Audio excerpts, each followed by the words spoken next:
remember my parents treated me and my brothers at par, and they wanted me to excel in every sphere of life. They supported me whether in studies or any curricular activities. They wanted me to stand at my own feet, be financially independent, and I think it's still relevant. Parents, they've given up advice back then also, and they still give advices every day. One thing or two things that I've really gained from my parents is that you believe in what you're doing, you never give up on what you're doing, you be passionate about what you're doing, because there will be ups and downs, but till the time you have faith and belief in what you're doing, everything eventually falls in place. So they gave us a lot of advice, and I think the two that I will talk about are work super hard, because that's the only thing that'll get you somewhere, and there is no shortcut to success. Yeah, just believe in good old hard work, and the second advice that they gave us was to cut your coat according to your cloth, which basically is a great advice on finance management and how do you manage your finances and ensure that you live a debt-free life, and ensure that you don't overspend. The younger lot, the Gen Z, the millennial, the alpha ones, they, for any information, they will solely depend on internet or any other social media. So the habit of reading and remembering is drastically decreasing. Nothing really cringes my heart right now, because the kind of environment that all of us are living in India, things are very smooth. I think the kind of opportunities that also we're getting as women is quite equal. Security wise, I mean, everything overall as a country that I am in, I think that there's nothing really that cringes my heart at the moment.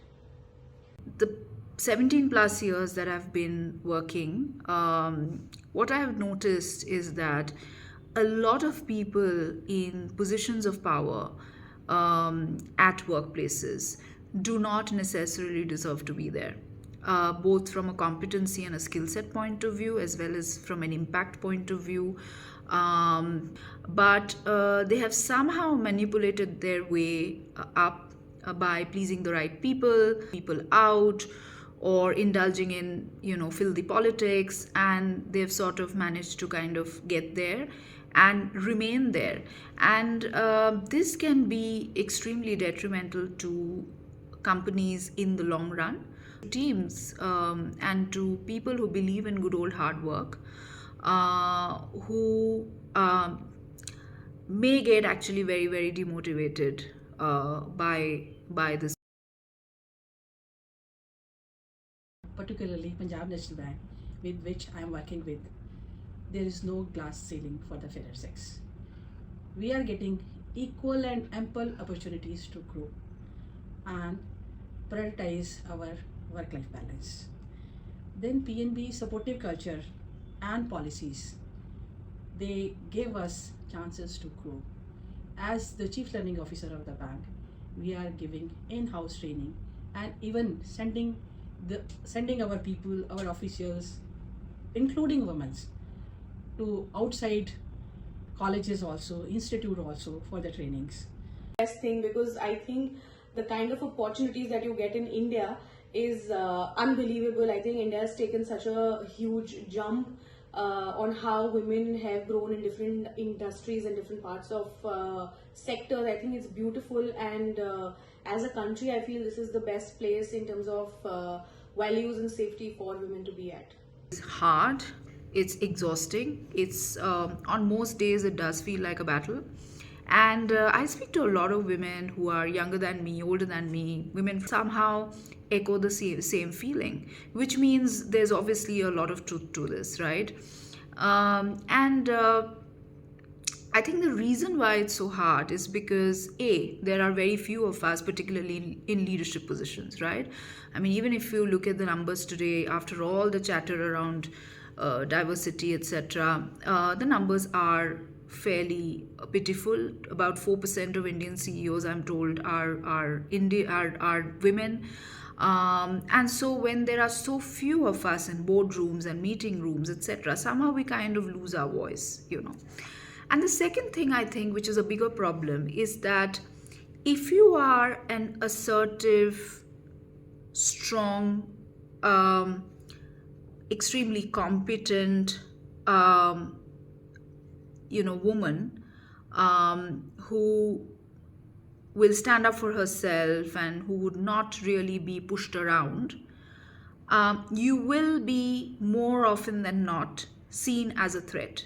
And so the fundamental kind of attitude towards women and assertive women at workplaces, particularly by men perceive these kind of women, hasn't really changed very much. I mean, for all the chatter around diversity, equity, inclusion, etc., that we've been having for the last couple of years, I think this fundamental attitude towards women leaders hasn't really changed very much. I mean, yes, it is far better than what it was maybe like 10 years back or 15 years back, but I think we still have such a long way to go, because women even today work way harder, deliver a lot more, get paid a lot less, and just work a lot more just to keep their jobs.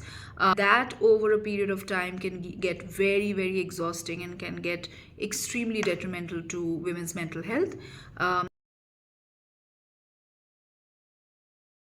To the younger lot, I would like to say, take every opportunity. Don't feel belittled. You have to have that courage to face the reality. Then only you can come up with flying colors. So believe in yourself that you can do it. Be positive and with smiles. Spread smiles. Then you are going to hit the jackpot. Self, I just like to clap, because I think, like I said, when my parents said that don't give up, I never did, and I stood by what I believed in, and I still stand by it. And to the younger girls also, I think that it's literally going to be the same advice, that dive into what you believe in, hold that bridge. So the bridge might crack, the bridge might fall, but I think sticking to what you love will bring you what you deserve and what you really wish for yourself. Remember what they do during the safety announcement at flights. They ask you to first take care of yourself, and what that means is that you need to first stand up for yourself, and only then can you stand up for others. And if you don't respect yourself, you can't expect others to respect you. So respect yourself, stand up for yourself, and basically look out for yourself.